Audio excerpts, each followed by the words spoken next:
here, honey. We just gonna have some greens at the bar. Oh, pot liquor. Good morning, ladies. You finally getting to the edge of bed. You know the house don't smell sweet round y'all. Look at that. Look at that. Go on, get up, boy. Go on, get up. You ain't come out here to go to sleep. I wasn't sleep. I'm shot of my shoe. Yeah, What you talking about? Smell like rain. I think I feel it in my knee. I thought I felt it. Yeah, was in wrong, and I told it. Sometimes I feel like a motherless child. Sometimes I feel like a motherless child. Sometimes I feel like a motherless child.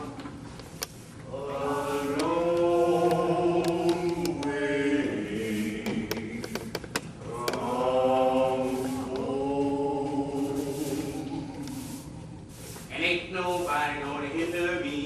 Ain't nobody gonna hinder me. Ain't nobody gonna hinder me. Ain't nobody gonna hinder me. Ain't nobody gonna hinder me. Do Lord remember me. Do Lord remember me. Do Lord remember me. Ain't nobody gonna hinder me. Do Lord remember me. Do Lord remember me. Do Lord remember me. Oh, do Lord remember me. Oh, do Lord remember me. Oh, do Lord remember me. Yes, yes, oh Jesus.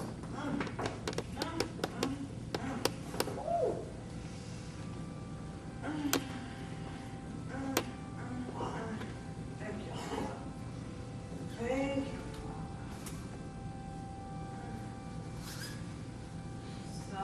Sometimes I feel discouraged and think my work's in vain. Brother, will you pray for me? Brother, will you pray for me? Brother, will you pray for me and help me to drive old Satan away? Nobody knows the trouble I see, Lord. Nobody knows the trouble I see. Nobody knows the trouble I see, Lord. Nobody knows but Jesus.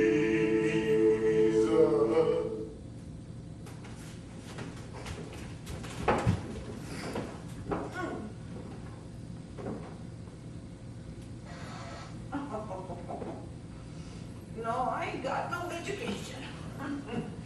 And I don't know when I was born, but I know I was born a slave. Oh, sure, I'll tell you what I know. And what I tell you is true, honey. Lord, I've been through something. You see this face here? Well, old Missy made this face this way. You want to know about slave days? We can sit on that chair there. Who's these children? Want to get history? I don't know nothing. Well, yes, sir. I was born a slave. I done lived back there, but it's been so long, so my mind's all gone. We worked hard for Master in Virginia just as hard as we worked down in Mississippi. Yes, we got beatings too. 'Twas slavery no matter where you were. During slavery, the white folks didn't treat niggas right. And the stars commenced a shooting. Did you ever see stars a shooting? Well, they shooting one right after the other, fast. then a great big star over in the east come right down almost to the earth. I seen it myself. 'Twas a sign of war, all right. Niggas get glad. Them what could pray, get to pray more than ever. So glad God sent in the war. Everybody was happy when the war came. When the gun was turned on Sumter, many a nigger's heart was set at ease. Slaves were so kind of glad when they emancipated. All they sing was, "No more auction block for me. No more, no more. No more auction block for me. Many 1,000 gone. Slavery chain gun broke at last, broke at last, broke at last. Slavery chain gun broke at last. Gonna praise God till I die. Come along, ye valiant souls, get your words all ready. March with General through the field, this all chattering ground. Slavery chain gun broke at last, broke at last, broke at last. Slavery chain gun broke at last. Gonna praise God till I die. Ooh. Slavery chain gun broke at last, broke at last, broke at last. Slavery chain gun broke at last. Gonna praise God till I die. Find your niggas, get 'em up, get 'em up. Find your niggas, so bad. Find your niggas, get 'em up, get 'em up. Find your niggas, so bad. Strong nigga. Hold by 100, strong nigga. Hold by 200, strong nigga. Good worker, good caller. Nigga, hold by 1,000, 1,000, 1,000. 1,300. Sold.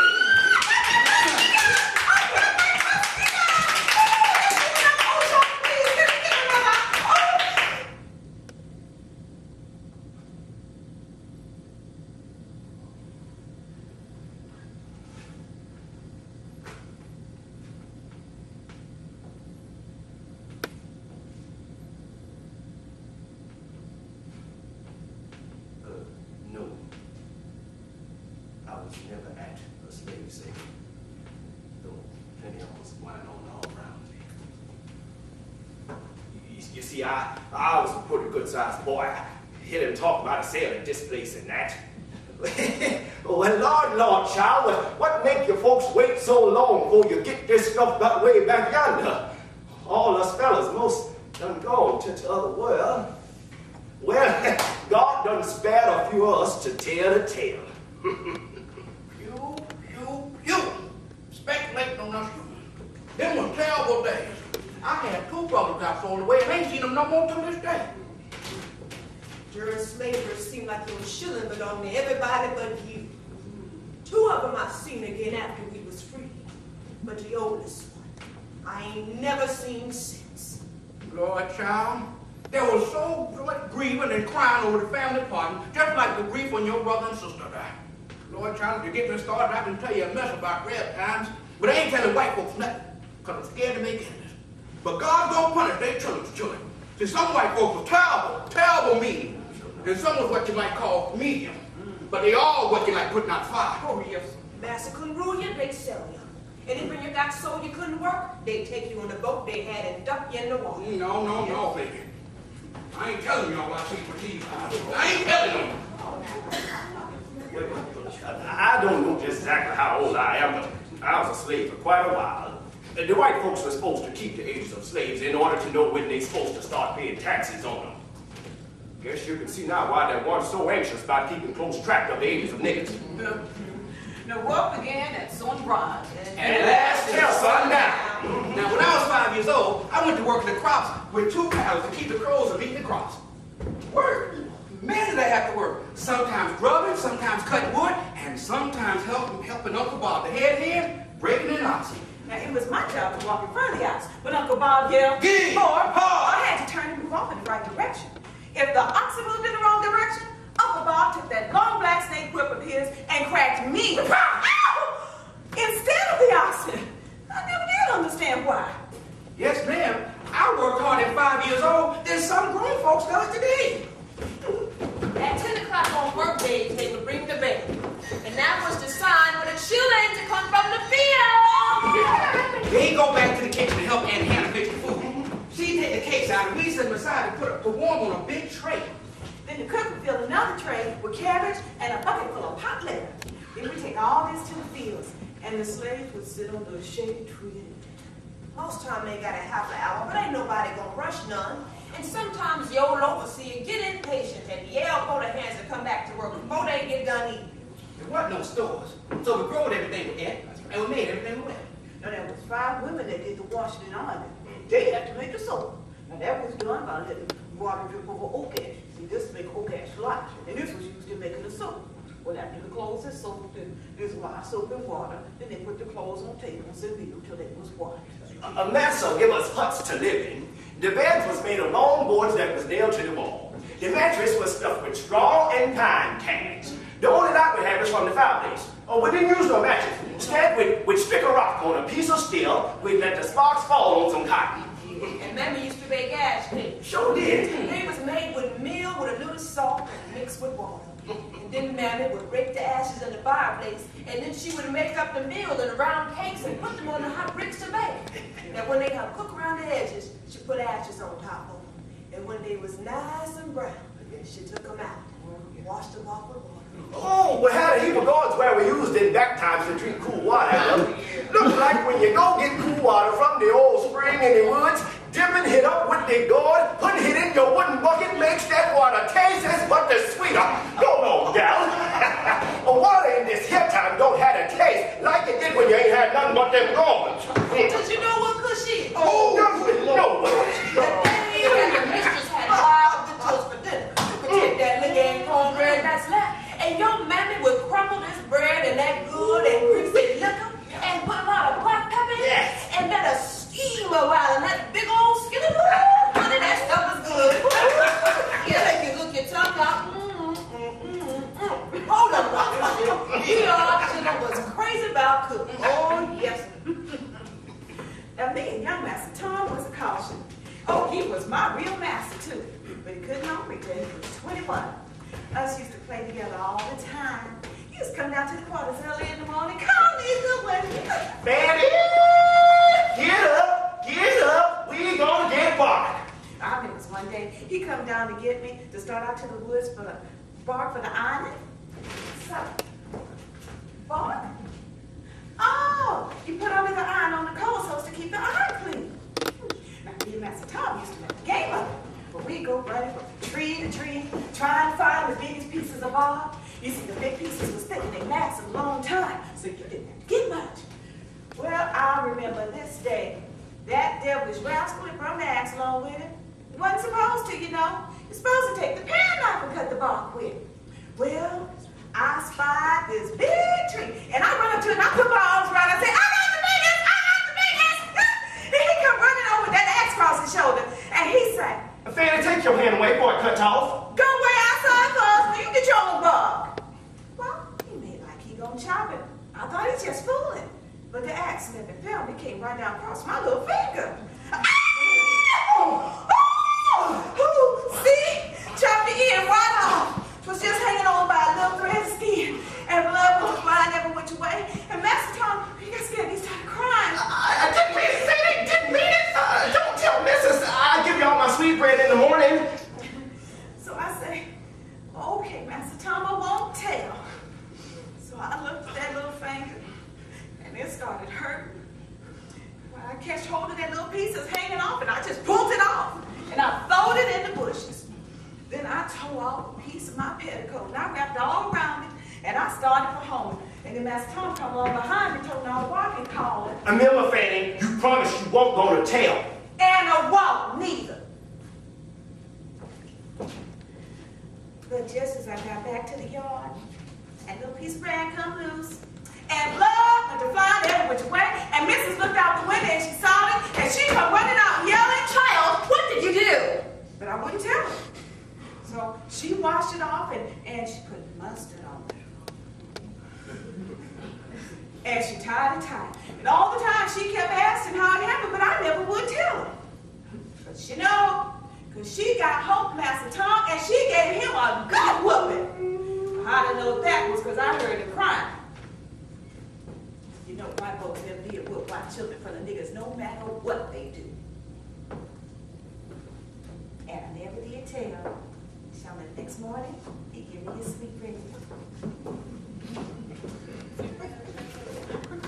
Boys get to cutting up on Sundays, stubbing Master Mitchell and their company. Master come pumping down to the quarters. Pick out the family got the most children and say, "For God, nigga, I'm gonna sell all them children of yours unless you keep quiet. That threat was worse than prospects of a licking. Everybody sure keep quiet. My father told me that there was once a master who sold a slave woman and her son. Many years after this, the woman married.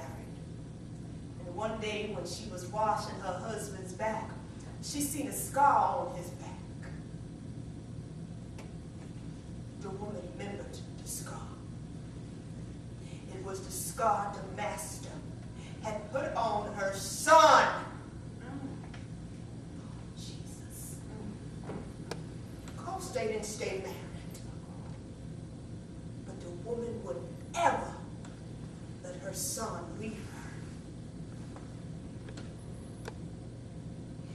I ain't know where my packet was. Somewhere, I reckon. What? Plenty lies been told about slavery. But I will tell you the truth. Slavery wasn't as bad as they say. Oh, now it was bad enough. But I've seen plenty of slavery since Lincoln turned the slaves loose. Sometimes I feel discouraged and think my work's in vain. And then the Holy Spirit revives my soul again. There is a balm in Gilead to make the wounded whole.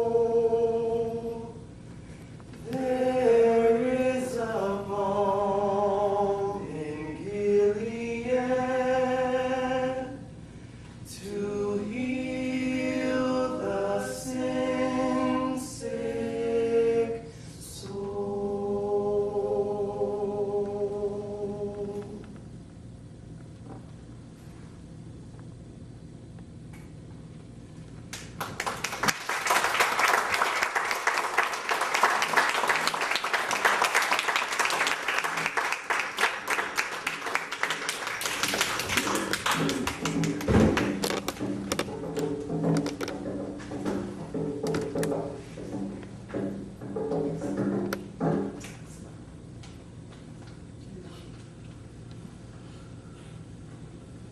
Once upon a time, see, every person on God's green earth was black. Sure enough, that was a long time ago. Sure enough, long before they had any of this trouble and slavery business. You see this hand? Sure is white for the rest of my body to be so black, and my face is the same way. I ain't gonna show them to you though. Now, of course, I reckon the sun will play with me too, but it has always been black. But there was a time when the white folks was blacker than me. And back yonder in them times they said everybody was niggas and wasn't nobody else but niggas. But see, news gets round that there was this lake or pond or something somewhere, and then if you went into it and you washed in it, you come out white. Now, I don't reckon niggas was getting along no worse than niggas and white folks is now, so they wanted to change themselves then, just like they always had. Well, anyway, they just a flocking in this here lake or pond, whatsoever it was, and then they get their fuss and washed in it, they come out white. Wash the keeks right out to hell. Then the niggas start getting there so fast that the water start going down. Anyway, news gets round that niggas has been made into white folks. And then if you want to get white, to hurry up, because the water's going down fast. See? So by this time, them that push it off, they gets there. And they gets down in the water and they start washing it, and it's getting kind of cloudy, almost gone, see? So they come out yellow. Yeah, they didn't give them a loss. Why some of the kinks out they have. By this time, all the niggas gets there, right? But when that water for them to wash in, so they get down on their hands and feet like this here, see, trying to get white. But the water just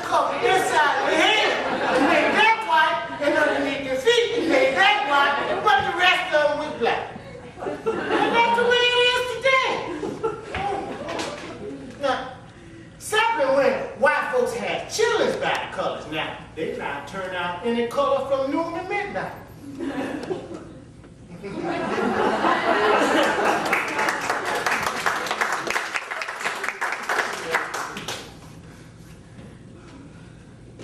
Never know when I was born till the start of the war.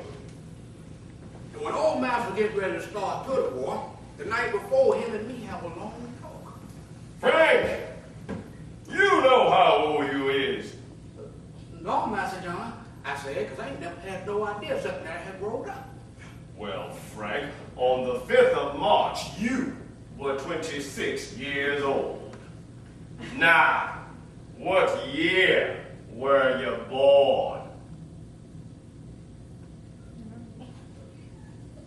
Indeed, Master, I don't know. I know next year I'll be 27.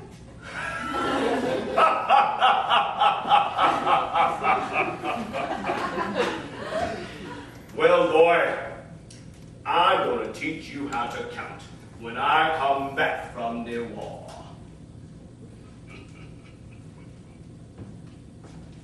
What's that? Well, I ain't saying he did, and I ain't saying he didn't. But there was plenty of little white-skinned nigger babies growing up on old Master plantation. And nobody ever knows for certain if they healed or not. These way I ain't know. Mama belonged to Thomas Hatcher, and my daddy was the young master. I seen my father one night at a restaurant where Grandma and Mama work. I was asleep. Lord, Lord, I can remember just as good how they woke me up to see him. They had me sleep on an old bench, and this little bed of mine was pushed under the counter so I could sleep till they closed the restaurant for the night. I can remember that very night. I woke up just a crying and a rubbing my eyes and catching my breath between sobs. This is what I hear them say to him, my father. This, your little Patrick. Like little children will do, I put one hand up to my face and was rubbing my eyes and a crying and a sniffling and a saying, I ain't got no father. I ain't got no father. No, I ain't got no father, because my mother told me that the buzzards laid me and his son hatched me, and she came along and picked me up. He no father of mine. He white. Then he took my hand and had it. And do you know I thought was poison? Yes, I did.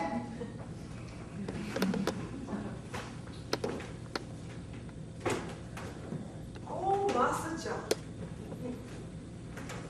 He never had no children by his wife. And his wife was powerful jealous of Ma. And never let her come near the big house. But she don't need to. Because old Master was always going down to the shacks where she lived. Master used to treat Martha's boy Jim like his own son, which he was. Jim used to run all around the big house and miss it and like it. She didn't dare put him out.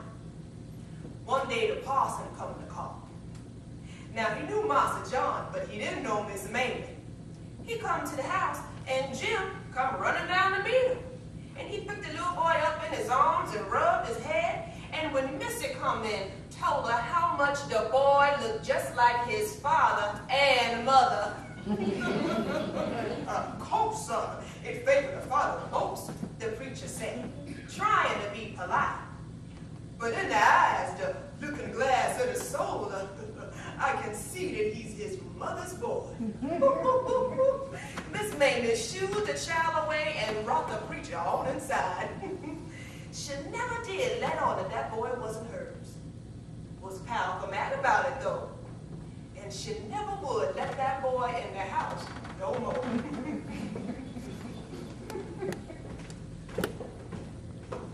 You want to know why I'm put here with the colored people? Well, sure I got white skin. Leastwise, it was white last time I seen it. Well, I ain't white and I ain't black. Leastwise, not so far as I know. But 'twas the war done that. For the war ain't been no question come up about it. Ain't been no schools around here to talk about. The blacks work the fields, the whites own the fields. But the war changed all that. After the soldiers come back, it was different. First, they say all that ain't white is black. Then they tell the Indians, you can't marry no more whites. And they won't let us come no more to church school. And we can't do no so we is thrown in with the blacks. Well, some of our people moved away, but it wasn't no use of moving, because I can tell it be the same everywhere. Pretty soon it come time for me to marry, and well, there ain't no white man for me to marry, so I marries a black man. And that makes me black, I suppose, because I've been living black ever since. But my brother, well, he couldn't find a black woman that suited him, I reckon, because he married his first cousin, who was a Hobson herself. Then his only child married himself a Hobson. And the Hobson's been marrying the Hobsons ever since, I reckon. I remember Grandpa well. Starlinville was his name. Now, old Grandpa never said much. Just went around mumbling to himself. Now, one day, he sat on the whale's pen, and he called me over to him. "Come here, son," he said to me, "what wasn't taught ain't nobody never paid no attention to." Old Grandpa picked me up, raised me with his knee crossed, holding on to my hands, bouncing me up and down.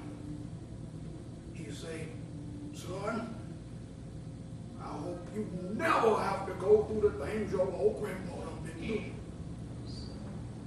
Old Grandpa died when he was 118 years old before the war. And I remember old Massa standing over the hole where they buried him, reading out a great big book, all solemn like. And all the folks was standing there weeping and wailing.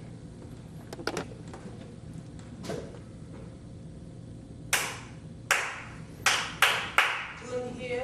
Nobody prayed. I couldn't hear nobody pray. Oh, when I'm yonder by myself, I couldn't hear nobody pray. I couldn't hear nobody pray. I couldn't hear nobody pray. Oh, when I'm yonder by myself, I couldn't hear nobody pray.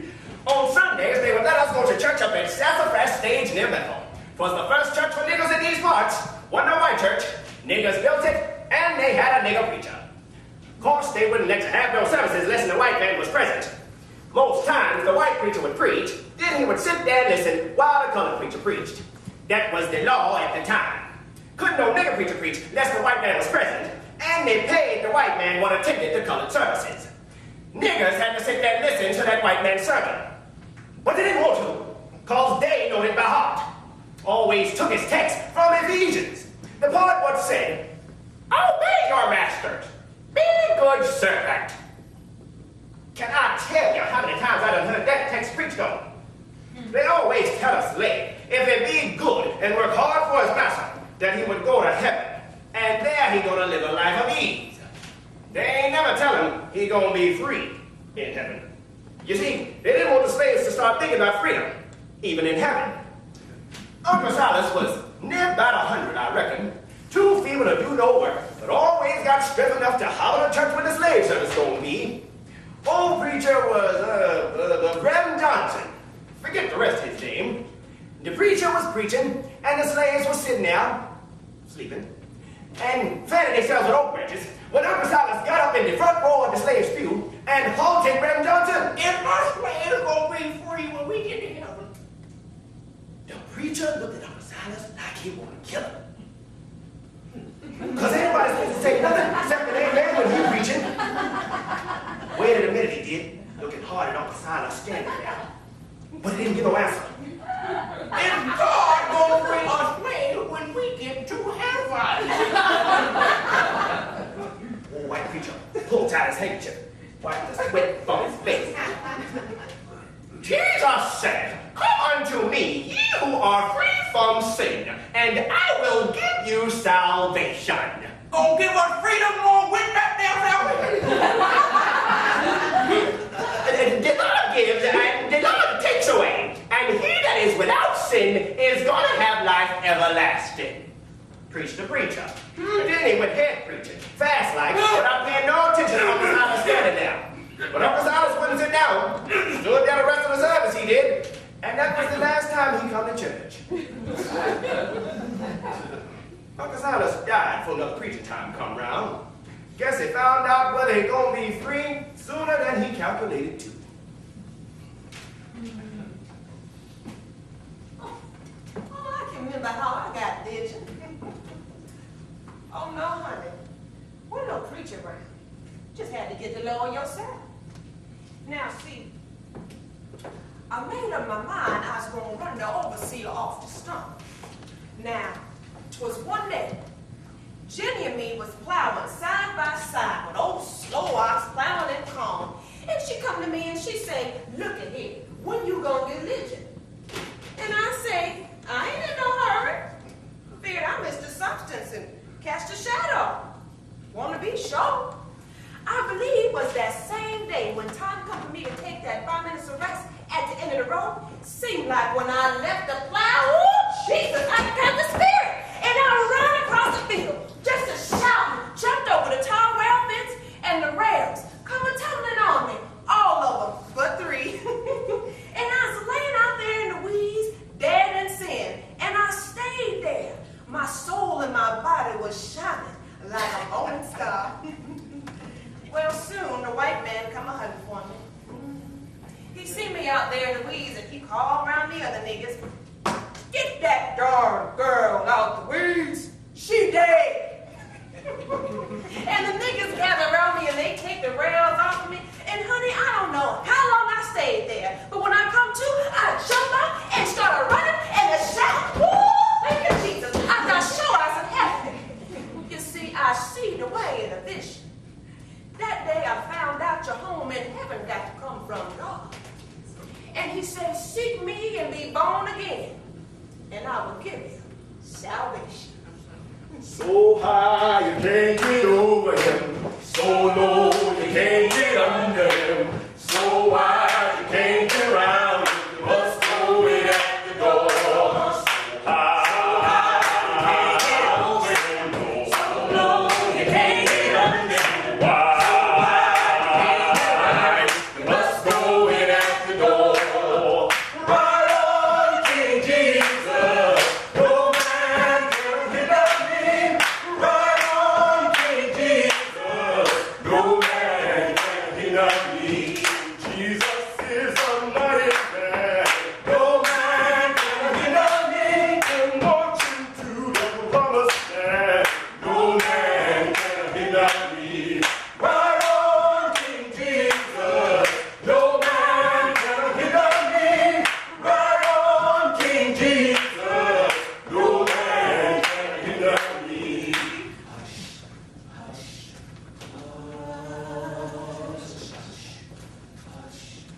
Now, Uncle Jackson was a favorite nigga, even though he was always fixing to run away. Used to be the raid box for the paddy rollers, he did. Well, that is, he used to stand out on the trail when the paddy rollers looking for the meat and lead them off in the wrong direction. See if they catch them. We're gonna do that, Uncle Jackson. I remember one time the niggas was having a hush hopper down in the pines, and they had stationed Uncle Jackson down in the slave quarters to warn them if the mouse of listening slaves.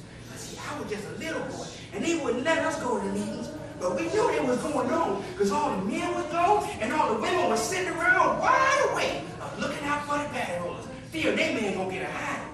And sure enough, old master come prowling around the corners, and Uncle Jackson step up, spry, and talking real loud.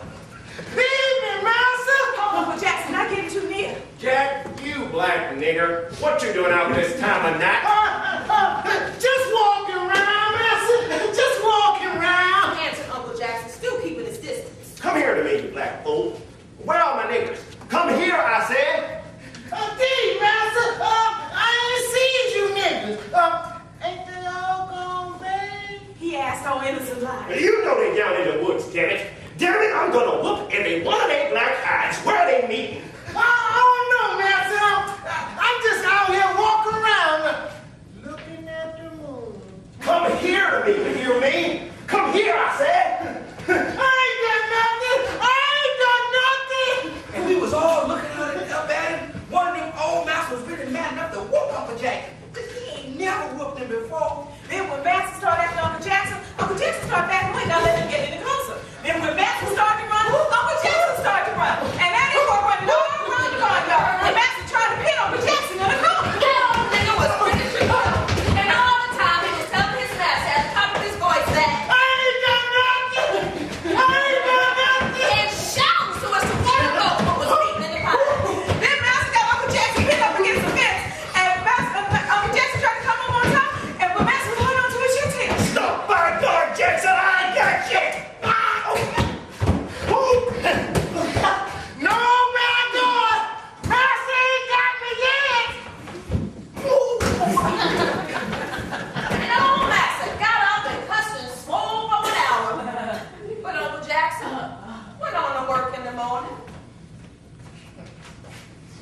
on massa.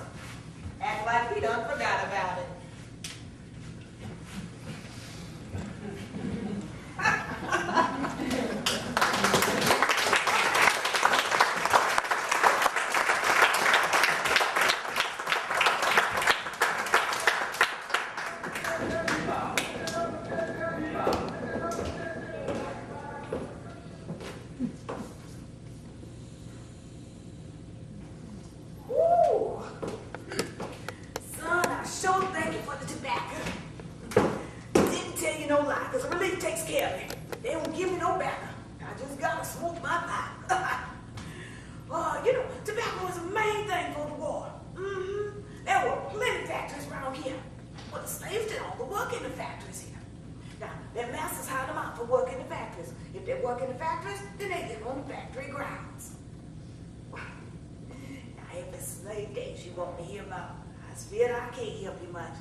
One dark night, another slave and I decided to take one of Master's pigs.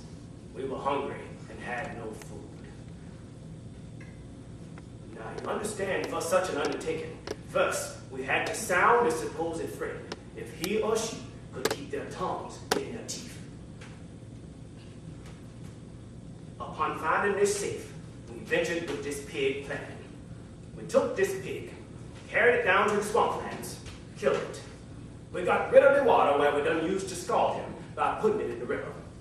You know, there wasn't much to throw away, because, well, ain't you never stopped to think about it? You can use nearly every finding in the hall. This pig was divided equally, and I went back to the cabin with my equal share. All the children was warned not to say nothing about this. If they did, I told them I would skin them alive, because this pig was stole to field evidence as well as mine. What you think about that? White folks always talk about niggas foul kids. Niggas foul kids? They hadn't been with them niggas wouldn't know nothing but stealing. Huh? Well, by some means, the news got to Massa about this pig we had stolen. Old Massa took me to the big house right there in the yard, stripped me stark naked, and whipped me till the blood dripped to the ground. Ah, Lord, let me retract and tell you about how they used to love us slaves.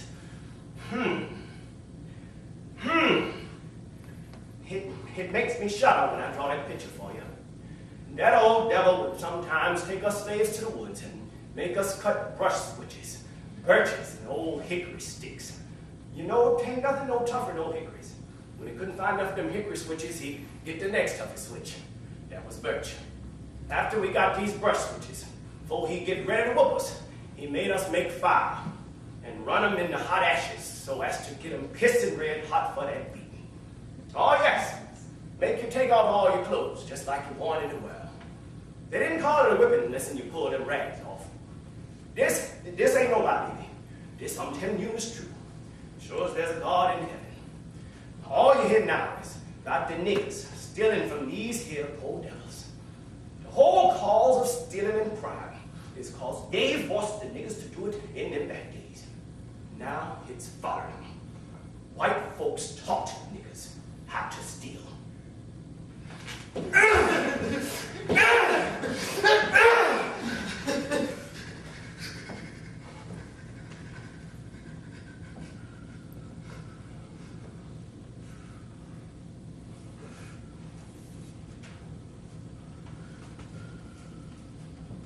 Old Saunders was the meanest poor white devil that ever drawn a breath.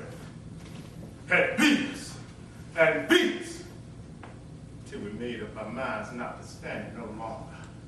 Decided we was gonna fix old Saunders. One bright moonlight night, Marshall told the overseer to put all the slaves in the planting patch in order to clean it for planting the next day. Marshall went on in, went to bed, and the slaves went into the field and started taking up the brush. Once there was a right big pile, the devil told some of us slaves to pile the tree limbs and branches in the middle of the patch so he could strike fire to it. Once there was a right big pile, that old devil struck a match. And there it went up in a blaze. And right then someone yelled, "Look what a big fire we got!" That was the signal. That old devil was standing next to the blaze with his hands behind his back. And right then, some of the slaves crept up behind him. And all at once, pushed him into the fire. And there he went, face first into the pile. We just kept piling trash on top of him. Folks say white folks is all right these days. Maybe they is and maybe they ain't. But I can't stand to see 'em. No white man ever been in my house. Don't like it. Not on my place. Well, I guess I started smoking about a year or two before Grandma died. I was about 13, 14 years old. I used to see her all the time smoking on that pipe behind. One day I asked her what fun she got out of it. "Tain't no fun, child," she said. "But it's a powerful easement. Smoke old trouble away, daughter. Throw old trouble and worry away in smoke." Well, now I'm old as she was. I knew what she needed.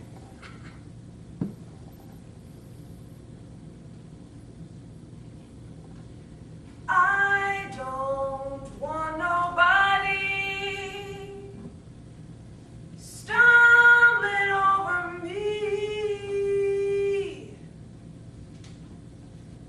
That is why I pray so.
A dish rag on the floor, just that a hungry woman in your house.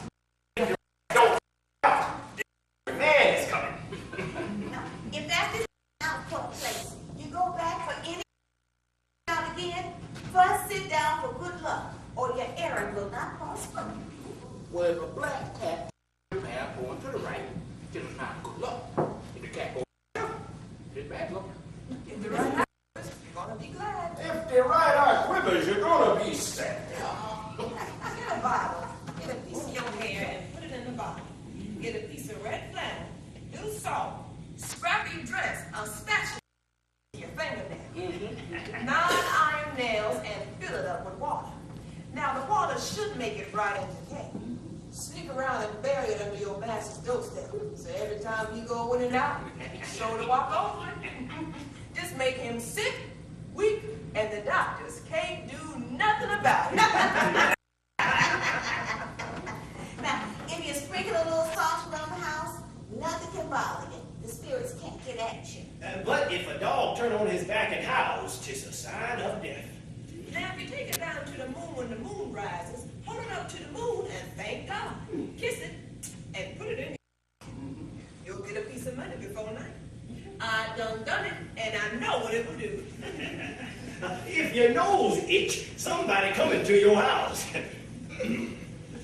Is that you my nose itching for all day? Come get this money, girl, and get out of my face.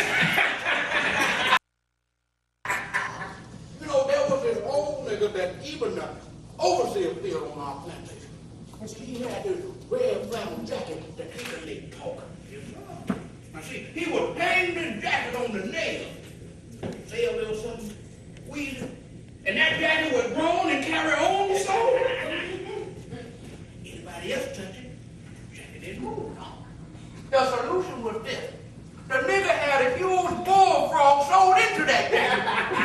Anytime anybody touched it, the frog just sat there. But when that touched it, he stuck a pin in that frog, and that frog would jump and yell.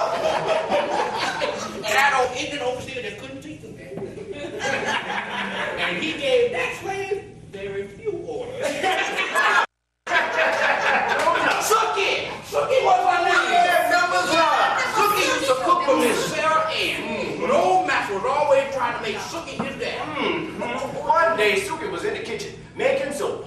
Had 3 great big pots of lye just coming to boil in the fireplace when old master come in to get after her. He lay into her, but she didn't answer him a word. Then he tells Suki to take off her dress. Then that black girl got mad. She took and punched old master and made him break loose. Then she gave him a shove and pushed his hind in that hot also. Soap was in a boiling. He got up, holding his hind part, and ran from the kitchen, not daring to yell because he didn't want Miss Sarah Ann to know about it. A few days later, he took Suki off and sold her to the nigger trader. And the nigger trader examined her and pinched her. And they opened up her mouth and stuck their fingers in to see how her teeth was. Then Suki got off the mat. And she pulled up her dress and she told old nigger trader to look and see if you can find any teeth down there.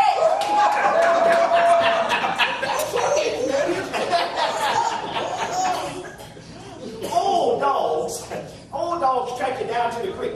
Jump in the creek, the dogs lose the scent. If you take raw onion and rub bottom of your feet, you make the dog lose you. Sometimes slaves just run away to the woods for a week or two to get a rest from the field. They come on back. Never come back till they get the word though. After they've been gone long enough, old master will come down the quarters and let out. Guess Jim getting pretty hungry out in the woods.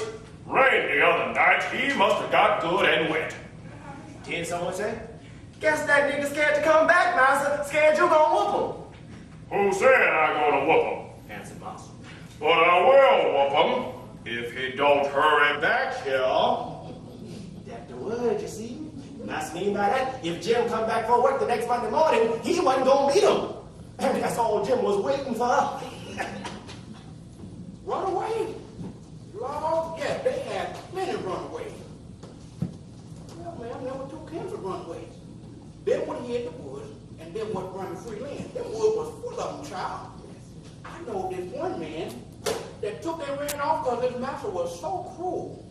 He hid and lived in the woods in the cave for 15 years for leave surrender. He made a den underground, and he and his wife raised 15 children down there. Child, let me get his feet on. Now, this den sloped back so the water couldn't get in. It was near a creek. where they could get water. And they used to burn bark for wood because it didn't smoke. Well, he just had to hide it down because the mouse was going to kill him. Well, now for food, they would go about nice and he'd steal a hog or a cow or anything and bring it down there. And, well, no, man. The children and the wife never left the den. Master would have whooped them to death. Well, this den, I guess, was about the size of a big room because that big family washed, ironed, cooked, slept, done everything down there that you do in your house. Now, Father got beat up so much that after a while, he took it here in the woods. Used to sneak back to the house on Saturday night, sometimes Sunday, when he know Mouse and Millie going to meeting.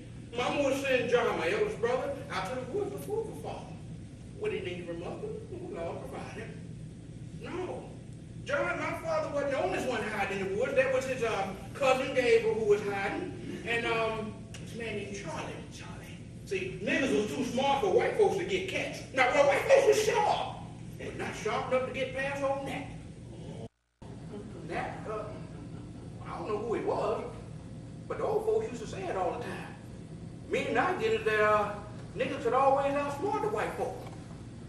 What'd you get from it?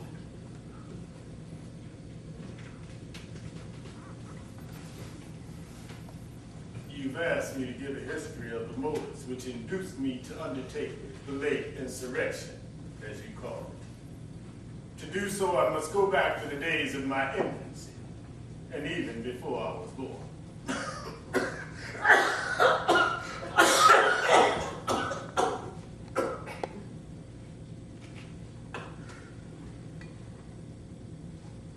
I was 32 years the 2nd of October last and born the property of Benjamin Turner of this county. In my childhood, a circumstance occurred which left an indelible impression upon my mind and laid the groundwork for that enthusiasm which has so fatally terminated men, both white and black, and for which I am about to atone at the gallows. Being at play with other children while 3 or 4 years old, I was telling them something my mother overhearing said had happened before I was born. Others being called on were greatly astonished, saying these things had occurred and caused them to say in my hearing, I would surely be a prophet. My mother and father strengthened me in this first impression, saying I was intended for some great purpose.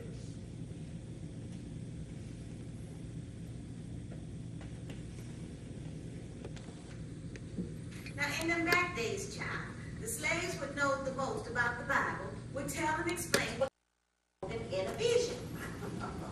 Well, you young people say to me that this freedom would come to pass. And they prayed for this vision to come. And that's what daddy rollers would whoop again. Hearing the scriptures commented on in meetings, I was struck by that particular passage which says, "Seek ye the kingdom of heaven, and all things will be added unto you." I meditated much on this passage and prayed daily for light on the subject. One day as I was praying, the Spirit spoke to me and said, "Seek the kingdom of heaven, and all things will be added unto you."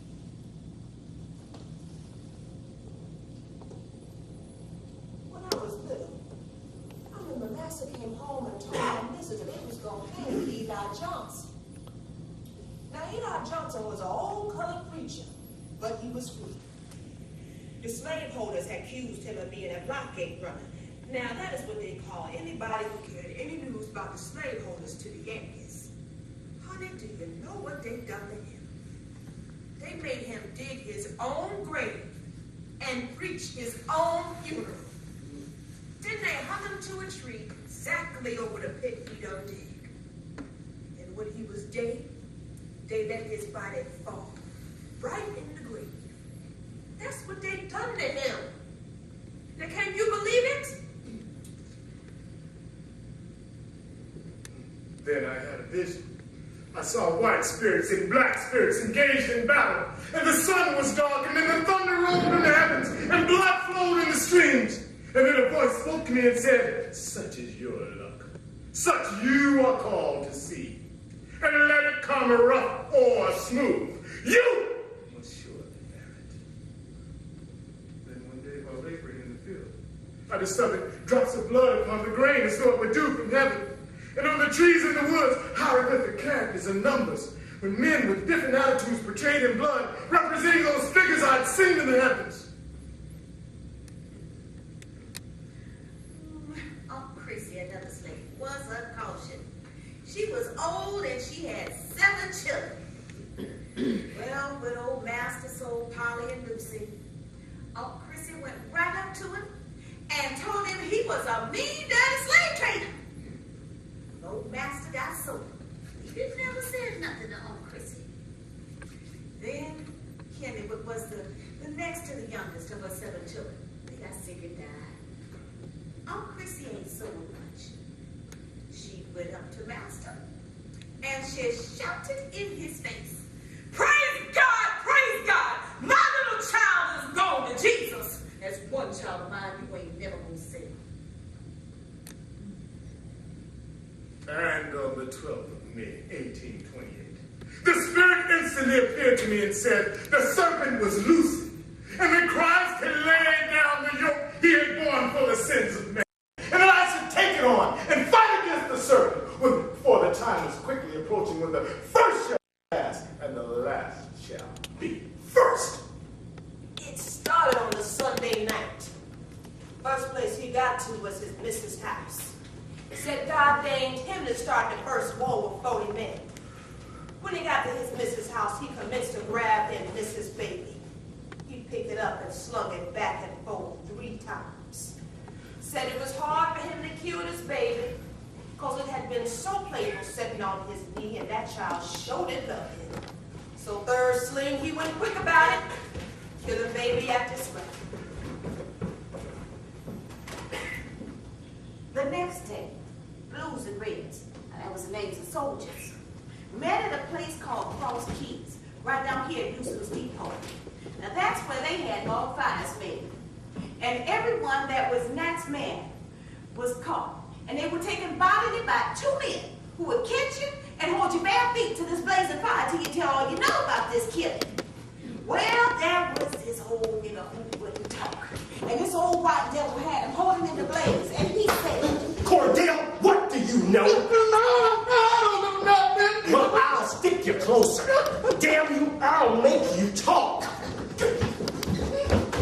now after a little, Nat found him on his trail. So he went back near the Travis place where he first started killing. And he built a cave. And he made shoes in his cave. And he came out nights for foods that the slaves were given from his own missus' plantation.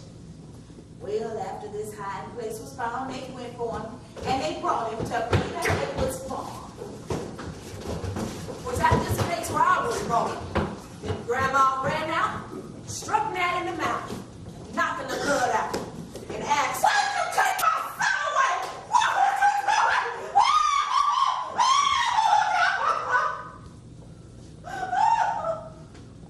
do?" Your son was as willing to go as I was. It was my Uncle Henry they was talking about. I see you doubt my word.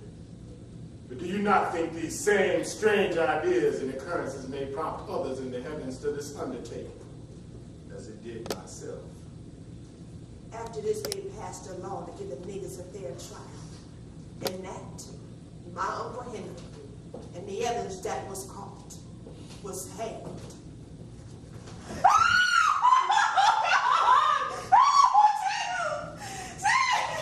Steal away.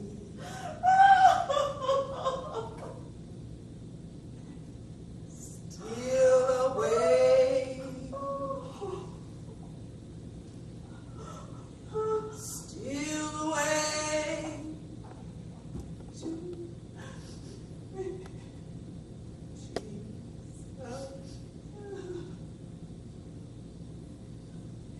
Steal away. Steal away. Steal away. Oh.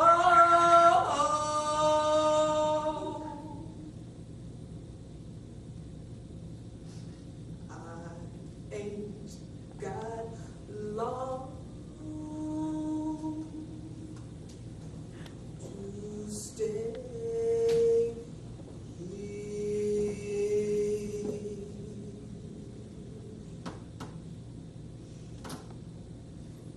Captain Fiddler's come to town with his abolition papers. He swears he's one of Lincoln's men. He's cutting mighty capers. Captain Fiddler's come to town with his abolition papers. He swears he's one of Lincoln's men, enlisting all the niggers. You'll see the rebels from the streets, their noses like a bee gun. Don't care what in front of they say, I'm fighting for my freedom.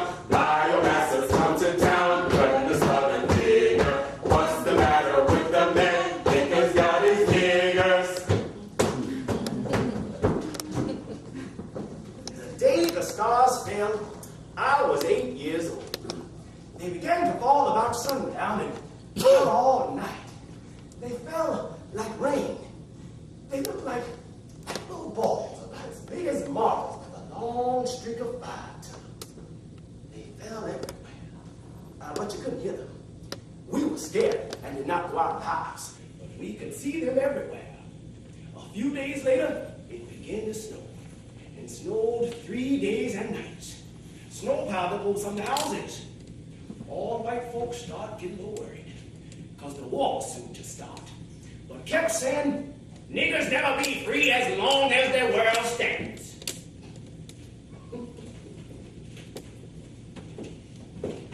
When the war came, the news spread like whirlwind. Now what caused war was white folks such a Yankee vessels when they coming home. Yankees got mad. Yes, sir. God told Lincoln to free his people. God said to Abraham, Abraham, they got 4 million of my people down there in Butler. Now you go down and you set free. We didn't know much about the war. We could see balloons in the sky, but that was about all. You see, they were signals to let the white folks know that the Yankees was coming. And we were afraid of them. So we hid in the house. We all here telling the roll and then listen to the grown folks talk on it. But they ain't paid so much mind to it. Till one day the blacks was out in the field and there wasn't no one out there to make them work. And they stand around and they laugh and they get down and they wait. But they don't leave that field all morning. Then the word comes that the Yankees is a-coming. I was born in the city of Richmond just before the Civil War. I know little about the war, but I will tell you of that I do know. We lived on Grace Street near First. On the morning of April 3rd, there was so much noise and excitement that my mother took me out of bed and started with me out of the house.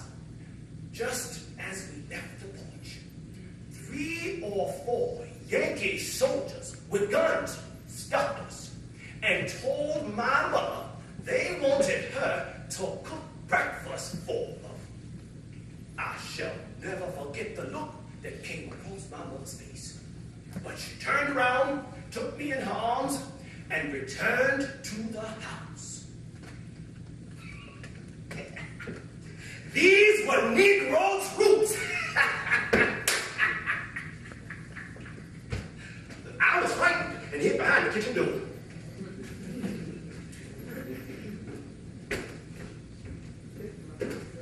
I didn't know what the war was all about.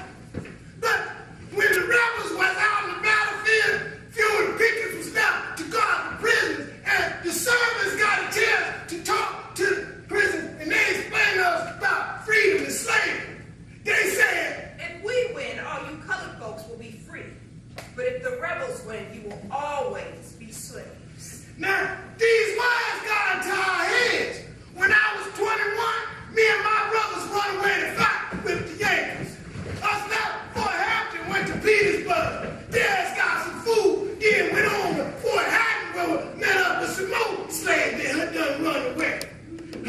You know, I was one of the first colored cavalry soldiers, and I fought with Company K. Fought for 3 years and a half. Sometimes slept outdoors, sometimes slept in the tent. Now, not only was there men that run away to fight with the Yankees, but some of the women slaves followed their husbands. One day, we were fighting against the rebels, and they shot at me and sent the bullet right through my hand. I almost could have been killed. That didn't stop me, though. I just had a bandage up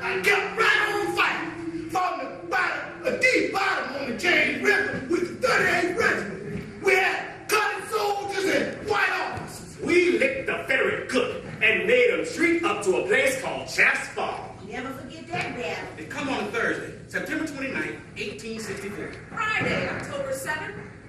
Lee charged us 7 times trying to break our lines. All he did was slaughtered his army. Monday, April 5th. 1865. Grant made his charge on Lee. That was the Petersburg assault. The whole line charged everywhere, and Lee flew. And our regiment was the first into Richmond, and the first to plant our colors on the capital.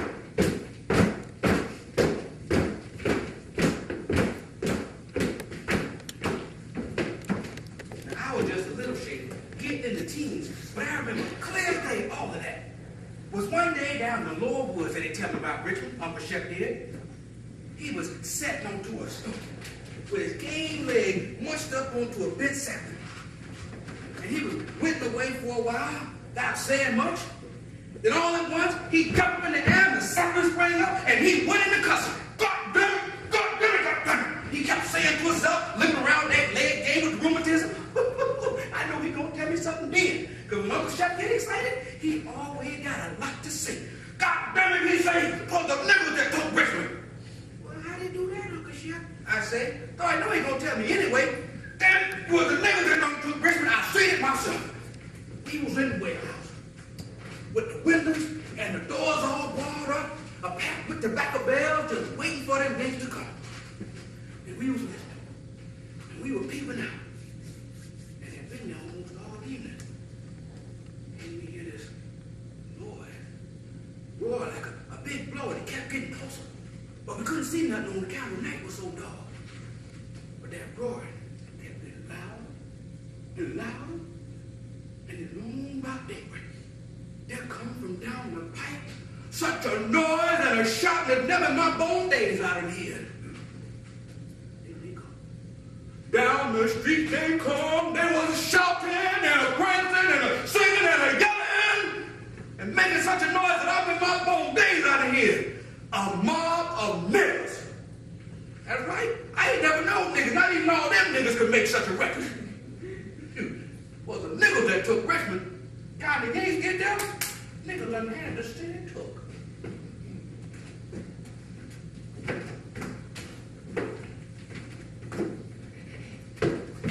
There was an auction block on the corner of White and Water where they used to sell slaves and New Year's Day. That day, New Year's Day, is the day that should be kept by all the colors. Because that is the day of freedom. And they also ought to remember Frederick Douglass. Frederick Douglass told old Abe Lincoln, Give the black man gun. Let him fight. Abe Lincoln said, If I give him gun, when he come to battle, he run. Try it. You'll win the war. all right. I try it. And General refused the Negro truce for one. That General, General Butler, he said, I'll take it. And after they fought the first battle, and General won. They won the war for the white man. Yes, sir. The news come on a Thursday. Freedom! Freedom!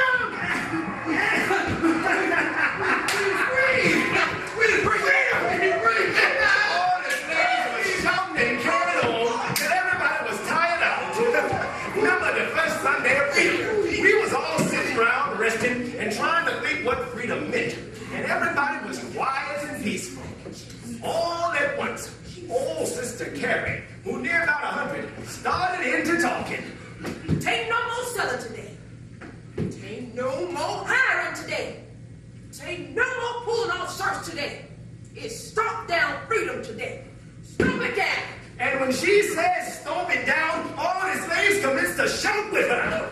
Stomp down freedom today, stomp it down. Stomp down freedom today, stomp it down. Stomp down freedom today, stomp it down. What no more peace that Sunday. Everybody started in to sing and shout once more. First thing you know, they done made up music to Sister Carrie's stomp song. And everybody sang and shouted that song all the rest of the day. Child, that was one glorious day. No more candlelight for me. No more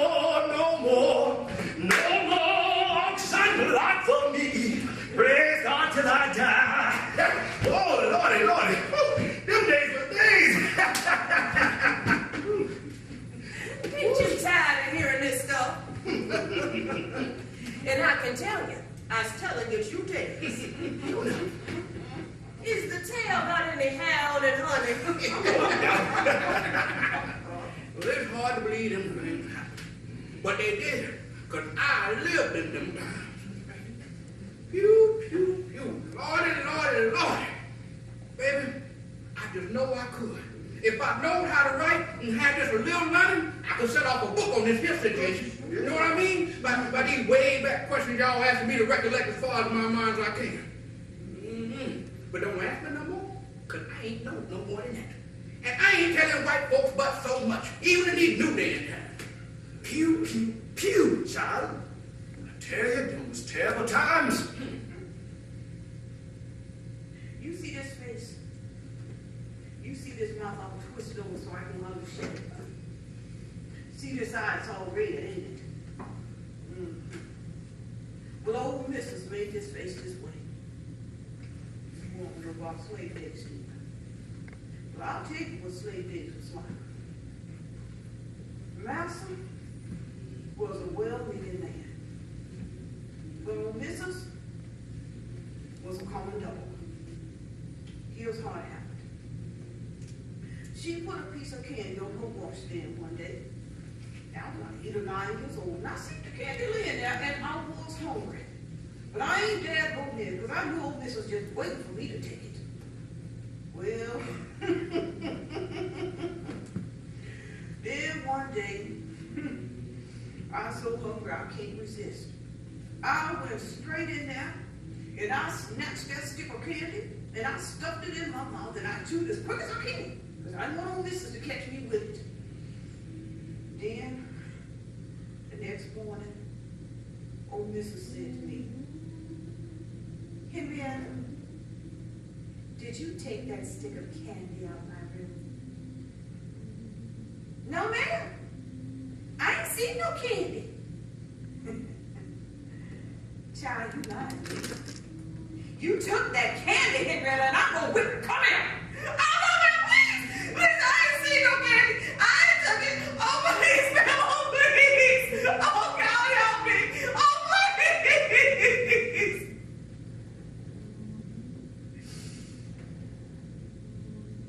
Well, she got home all right. And she grabbed me by my arm and she put me across her lap. And she sat in her rocker. Well, I twisted and I turned till finally she called her daughter. When the gal come in there and took the straw like her mother told her. She commenced to lay it on real hard while Mrs. Holt lay in the chair. I twisted and I turned. She couldn't get a good lick in. Then Mrs. lifted me by my legs. And she stuck my head under the bottom of her rocker chair. And she rocked forward, so as to hold my head under the bottom of her rocker chair. Then she rocked forward so as to hold my head some more. I guess they must have put me in about an hour with that rocker leg pressing on my head. Next thing I know, old Doc said, he's pushing and digging at my face, but he couldn't do nothing with it at all. The next morning, I couldn't open my mouth. And I felt on the left side of my face, and there wasn't no bones there at all.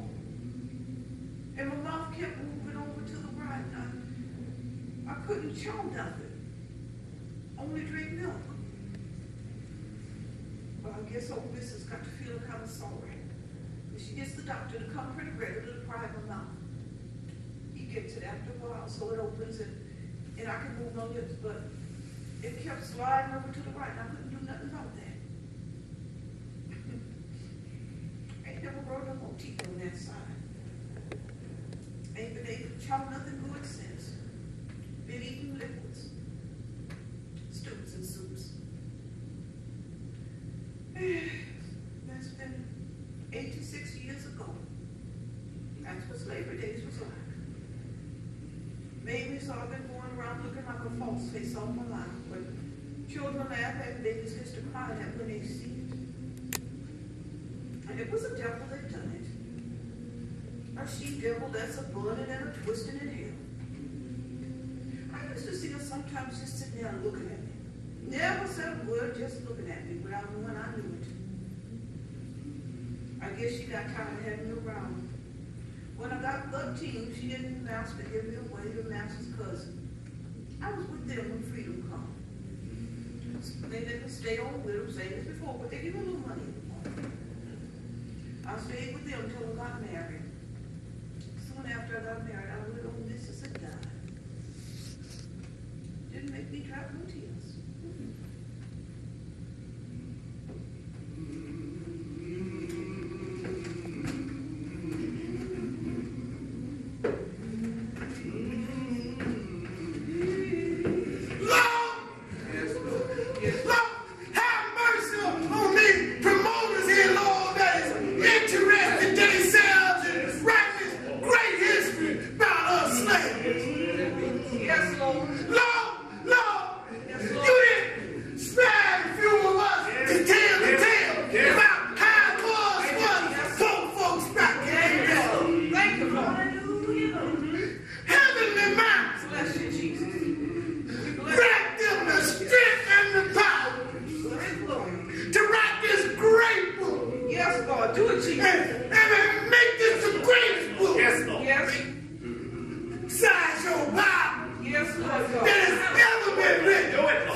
So I'll just say a little verse we slaves used to say when we leave another slave's cabin. Eat your meat and chaw your bone. Goodbye, nigga. I was going home.